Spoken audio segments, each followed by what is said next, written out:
Hello everyone, I welcome you all to Mindmap Education. আমাৰ যিটো 2026-ৰ ষ্ট্ৰেটেজিৰ 6 মান্থৰ ষ্ট্ৰেটেজিৰ video' তাত আমি কৈছিলোঁ যে আমি কিছুমান টপিক্সৰ ওপৰত ডিছকাছ কৰিম যিবোৰ টপিক্সৰ ওপৰত ডিছকাশ্যন ভালকৈ হোৱা নাই অলৰেডি আমি আনচাৰ ৰাইটিঙৰ ওপৰত ডিছকাছ কৰিলোঁ আগৰ ভিডিঅ'টোত এতিয়া এই ভিডিঅ'টোত বা এই ছেশ্যনটোত আমি ডিছকাছ কৰিম নোট মেকিঙৰ ওপৰত ঠিক আছে চ' নোট মেকিং মানে আল্টিমেটলি কি হয় যে আপুনি কিবা এখন কিতাপ এখন পঢ়িলে বা কিবা এটা লেকচাৰ এটা চালে 2-3 ঘণ্টাৰ তাৰপিছত সেই বস্তুখিনি আপুনি সৰু কৰি পেলালে ঠিক আছে এই সৰু কৰাৰ প্ৰচেছটোত আপোনাৰ কনচেপচুৱেল ক্লেৰিটি আহিব টপিকটোৰ ওপৰত ভালকৈ আপুনি ক্লিয়াৰ হ'ব দেন সেই সৰু বস্তুখিনি সৰু যিখিনি কৰিলে সেইখিনি আপুনি কুইকলি ৰিভাইজ কৰিব পাৰিব পৰীক্ষাৰ আগত আৰু যেতিয়া আপুনি কুইকলি ৰিভাইজ কৰিব পাৰিব সেইটোৰ পৰা আপোনাৰ কনফিডেঞ্চ বিল্ড হ'ব ঠিক আছে আৰু সেই কনফিডেঞ্চটো দেখা পোৱা যাব ক'ত আপোনাৰ টেষ্টত আপুনি যেতিয়া লিখিব বা আপুনি যেতিয়া পৰীক্ষাটো দিব সেই কনফিডেঞ্চটো তাত ওলাব আৰু কনফিডেঞ্চটো সেইটো থাকিলে আপোনাৰ কি হ'ব মাৰ্কছটো অবিয়াছলি ইনক্ৰিজ হ'ব গতিকে আমি গম পালোঁ যে পৰীক্ষা এটাত বিশেষকৈ APSC CCEৰ দৰে পৰীক্ষা এটাত নোট মেকিঙৰ গুৰুত্ব যথেষ্ট আছে এতিয়া যিহেতু আমি গুৰুত্বটো বা ছিগনিফিকেঞ্চটো গম পালোঁ now we need to know' how we can make notes so' ইয়াত মেইনলি কি হয় মই যিটো এছপেক্টখিনি হয় নোট মেকিঙৰ সেইখিনি কৰি দিছোঁ লগতে আছাম হিষ্ট্ৰী এটা টপিকৰ ওপৰত আমি নোট মেকিং এটা কৰি দিছোঁ ঠিক আছে গতিকে সেইটো আমি চাম first of all note making কৰিবলৈ হ'লে আমি কৰিব লাগিব কেনেকৈ যাম যে আমি প্ৰিলিমছ ঠিক আছে প্ৰিলিমছ এণ্ড মেইনছ চ' কাৰণে আমি এক্সট্ৰাকৈ নোট বনাব লাগিব ঠিক আছে একেটা বস্তুত এখনতে আমি টপিক ৱাইজ তেনেকৈ বনাব নোৱাৰোঁ কাৰণ দুইটা এক্সামিনেশ্যনৰ নিডছখিনি যিখিনি হয় প্ৰয়োজনখিনি বেলেগ বেলেগ হয় এতিয়া অবিয়াছলি কিছুমান টপিক কমন থাকিব সেইটোৰ ওপৰত আমি ডিছকাছ কৰিম পিছত আমি কেনেকৈ একেলগে বনাব পাৰোঁ কিন্তু ফাৰ্ষ্ট অফ অল বা আল্টিমেটলি আমি অকণমান বেলেগকৈ বনাব লাগিব যে প্ৰিলিমছৰ যেতিয়া আমি নোটছ বনাম তেতিয়া আমি এইবোৰ কথাৰ ওপৰত গুৰুত্ব দিব লাগিব যে first of all unique aspects যে টপিক এটাৰ কিবা কিছুমান ইউনিক বস্তু কি হয়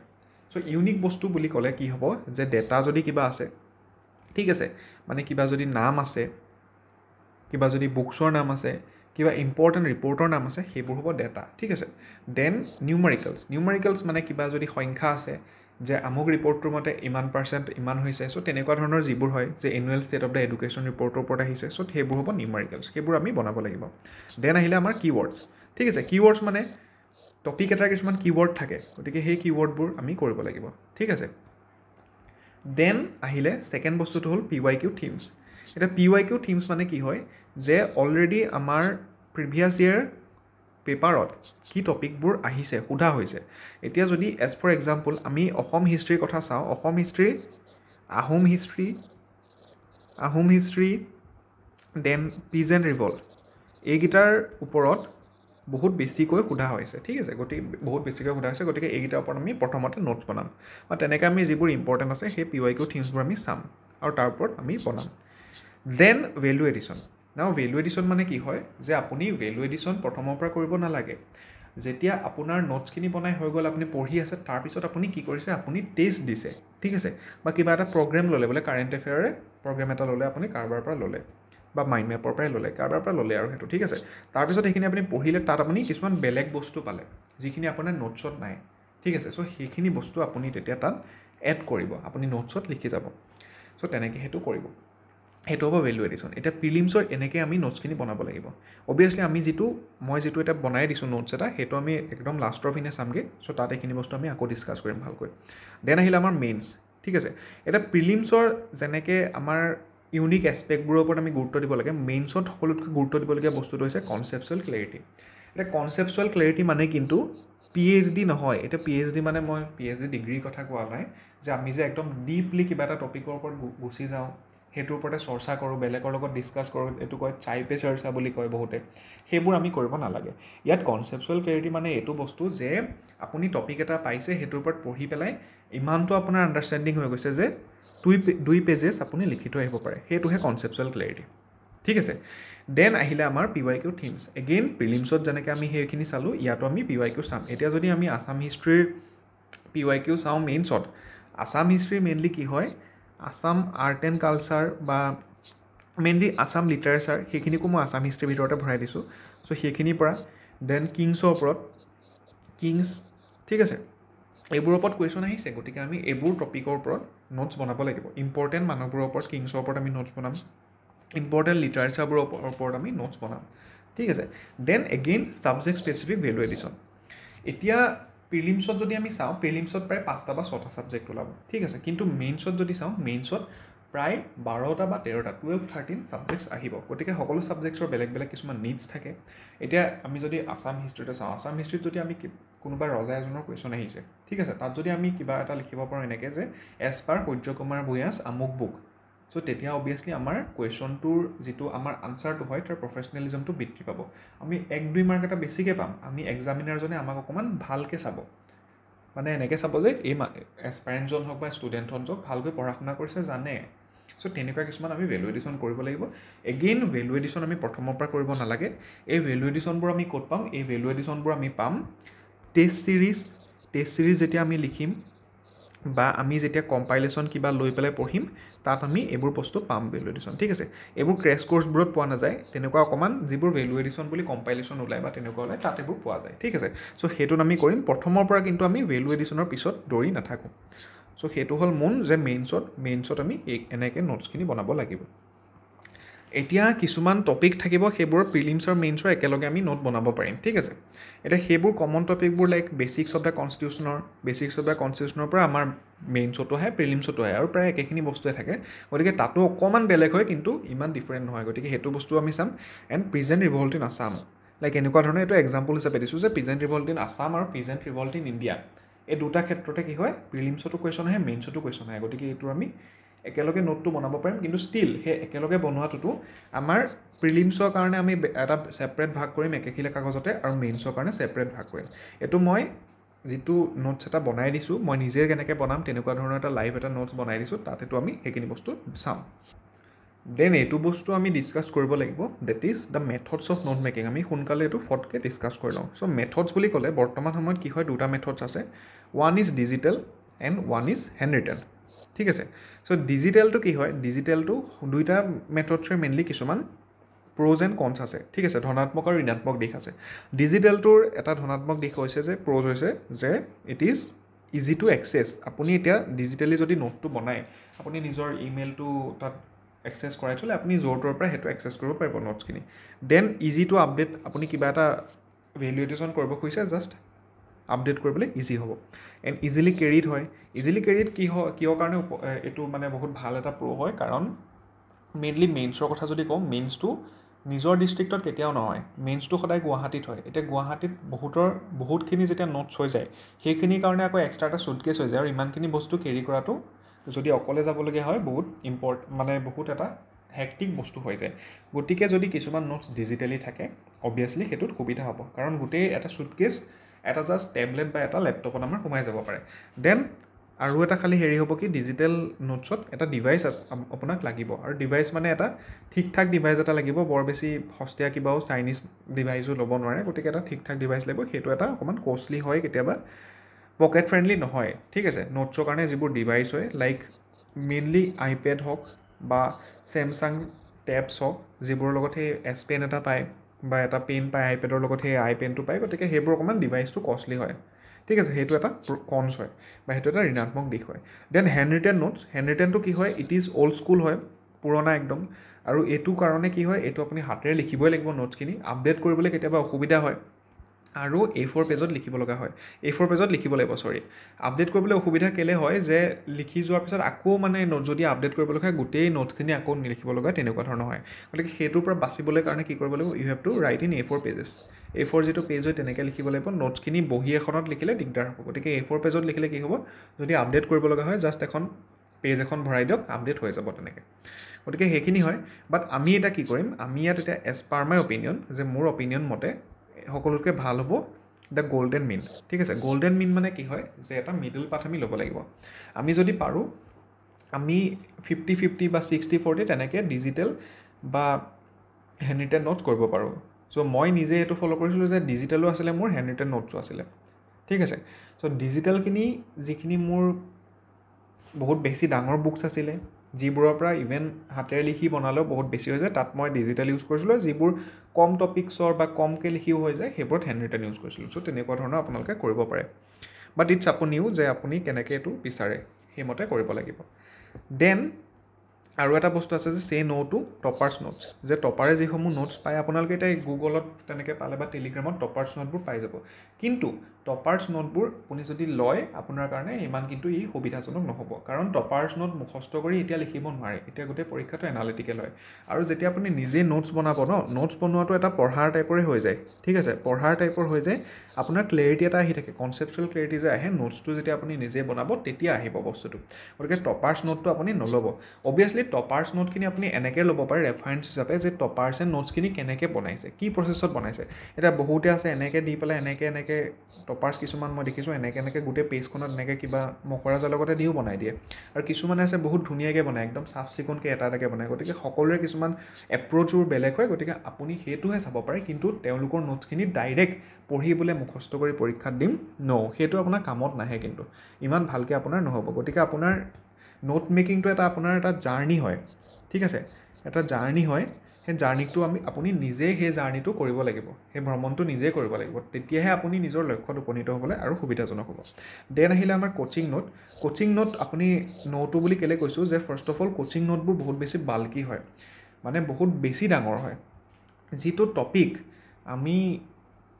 5 খিলা পেজত পঢ়িব পাৰোঁ, সেই টপিকটো 50 খিলা পেজ দিয়া হয়। গতিকে সেইটো একচুৱেলি কথাটো হয়, তেওঁলোকে গোটেই বস্তুখিনি দিব খোজে, কিন্তু পৰীক্ষাৰ কাৰণে সিমান বস্তুখিনি কেতিয়াবা প্ৰয়োজনীয় নহয়। গতিকে ডাইৰেক্টলি আপুনি কোচিঙৰ নোট কৰিব নোৱাৰে, তাৰ পৰা আপুনি নোটছ বনাব লাগিব নিজৰ। গতিকে সেইটো কৈছোঁ যে ডাইৰেক্টলি ব্লাইণ্ডলি সেইখিনিয়ে পঢ়ি পৰীক্ষা দিম বুলি কৰিলে কিন্তু আপোনাৰ ক্ষেত্ৰত ইট উইল বি এ কন টু ইউ, ঠিক আছে, it will just result negatively. গতিকে তাৰ পৰা আপুনি সৰু কৰিব লাগিব বস্তুখিনি, মেইনলি মিনিমাইজ কৰিব লাগিব। এতিয়া মই নিজে নোট যদি বনাব লগা হয় টপিক এটাৰ ওপৰত, কেনেকৈ বনাম বা মই নিজে কেনেকৈ বনাইছোঁ সেইটোৰ ওপৰত এটা বস্তু আপোনালোকক দেখাই দিম। চ' এইটো লাইভ নোট মেকিং বুলি দিছোঁ, কিন্তু লাইভ মানে এতিয়া ডাইৰেক্ট লিখি থাকিলে হেণ্ড ৰাইটিংটো বেয়া হ'ব এনেকৈ ডাইৰেক্ট লিখোঁতে, গতিকে সেইটো অলপ লিখি থোৱা আছে, ঠিক আছে। চ' ফাৰ্ষ্ট অফ অল আমাৰ সেই টপিকটোৰ ওপৰত আমিতো বহুত বেছি ল'ব নোৱাৰোঁ, এটা টপিকেই লৈছোঁ, যিহেতু গোটেই ভিডিঅ'টোত আমি অসম হিষ্ট্ৰীৰ কথাই কৈ থাকিলোঁ, গতিকে এইটো আমি অসম হিষ্ট্ৰীৰ এটা টপিক লৈ লৈছোঁ যাতে সকলোৰে বুজিবলৈ সুবিধা হয়। So' it will be peasant revolt in Assam, ঠিক আছে, অসমৰ কৃষক বিদ্ৰোহ। তাৰ ওপৰত আমি তাৰ এটা টপিক কি হয় যে ফুলাগুৰি ধেৱা, ফুলাগুৰি ধেৱাৰ ওপৰত আমি যদি নোটছ বনাব লগা হয় কেনেকৈ বনাম সেইটো চাওঁ। ফাৰ্ষ্ট অফ অল ফুলাগুৰি ধেৱাটো কি হয়, যে এইটো এটা এনেকুৱা ধৰণৰ কৃষক বিদ্ৰোহ আছিলে যে মানুহে মেইনলি ব্ৰিটিছৰ যিটো লেণ্ড ৰেভিনিউ পলিচি সেইটো ইনক্ৰিজ হোৱাৰ কাৰণে মানুহে বহুত অসন্তোষ হৈ আছিলে মানুহৰ মাজত। তাৰপিছত এনেকুৱা এটা ৰিউমাৰ ওলাইছিলে যে তামোল পাণৰ ওপৰতো টেক্স লগাব তেনেকুৱা ধৰণৰ, আৰু অলৰেডি যিটো পপি কাল্টিভেশ্যন হয় বা যিটো আমাৰ কি বুলি কয় যে কানি বা আফিং, ঠিক আছে, তেনেকুৱা ধৰণৰ কাল্টিভেশ্যন হয়, সেইটোৰ ওপৰত অলৰেডি মানে বেন লগোৱা হৈছিলে, কাৰণ গভৰ্ণমেণ্টে নিজেই সেইটো খেতি কৰিম বুলি কৈছিলে। গতিকে মুঠতঃ যিখিনি কৃষক হয় বা পিজেণ্টছ হয় তেওঁলোকৰ গভৰ্ণমেণ্টক লৈ অসন্তোষ আছিলে।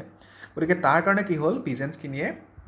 ৰাইজ মেল পাতিছিলে। ৰাইজ মেল মানে কি, it is kind of a community event বা তেনেকৈ সকলোখিনি লগ হৈছিলে।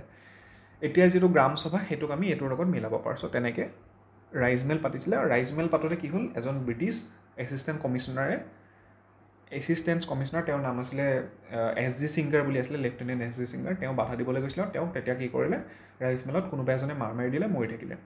তাৰপিছত তেওঁ যিটো বডি হয়, ডেড বডিটো কলং ৰিভাৰখন আছে ফুলাগুৰিৰ ওচৰতে, তাত পেলাই দিয়া হৈছিলে। আৰু তাৰপিছত গভৰ্ণমেণ্টে বহুত অপাৰেশ্যন কৰিছিলে, মানুহ মাৰিছিলে, বহুতক জেললৈ পঠিয়াইছিলে। গতিকে মেইন বস্তুটো হৈছে ষ্টৰিটো সেইটো। এতিয়া এই ষ্টৰিটোৰ ওপৰত কিছুমান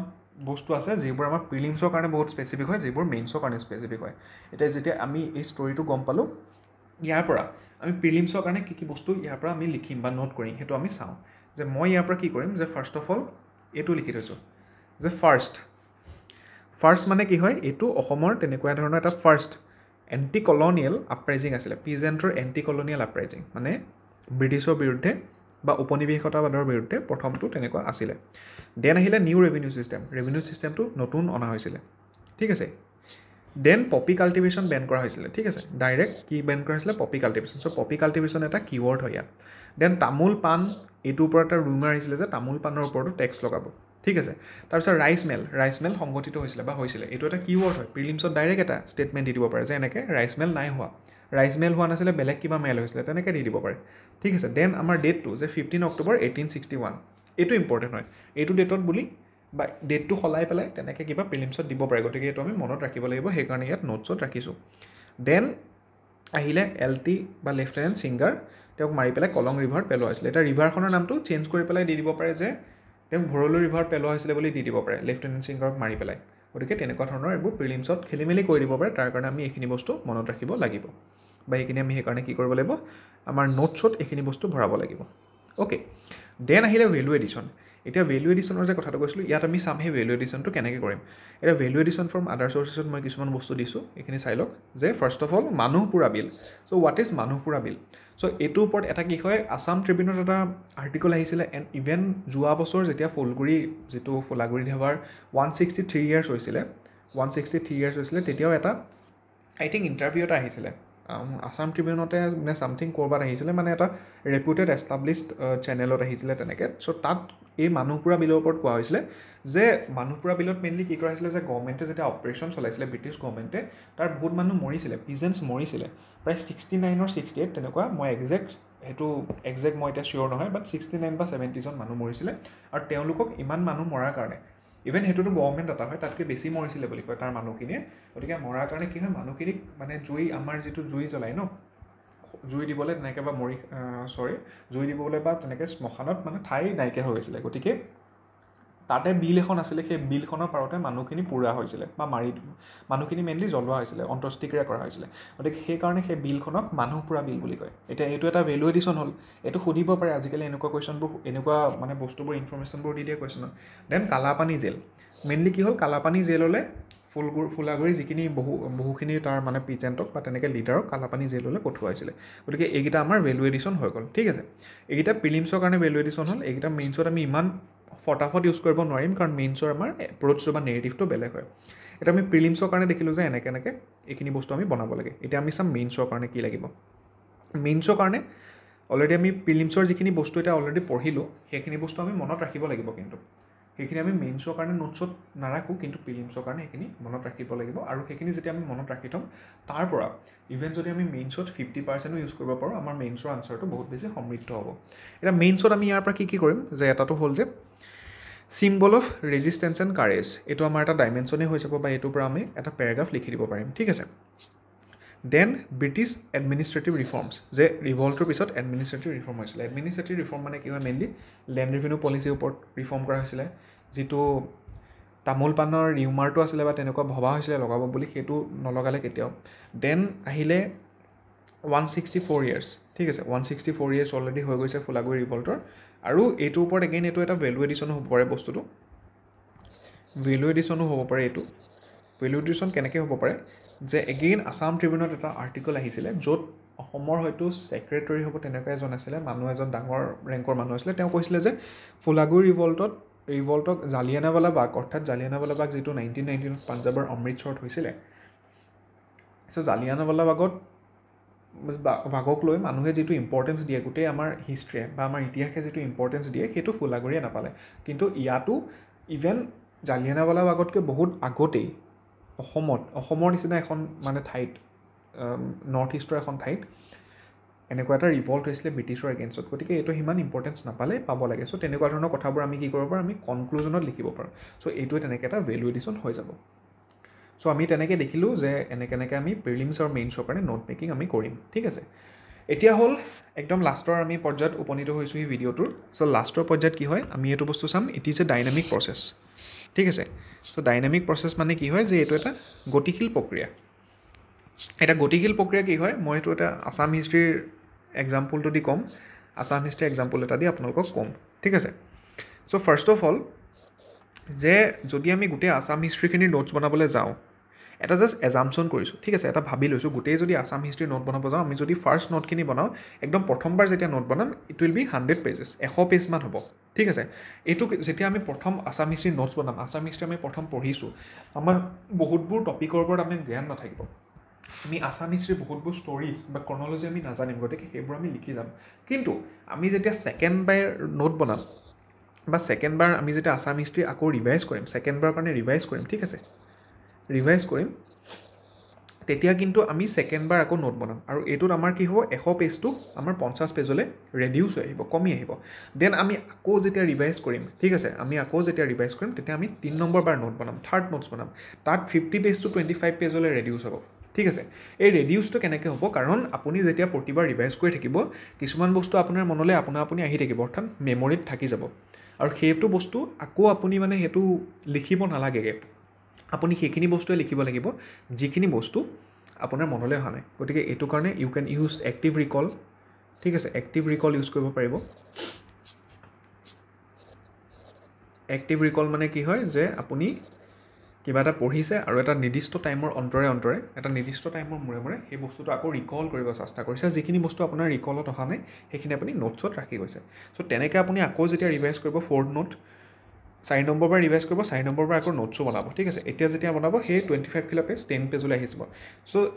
ইয়াৰ মেইন আইডিয়াটো বা মেইন লক্ষ্যটো হৈছে, মেইন এইম ইজ যে কেনেকৈ 100 পেজৰ নোটছখিনিক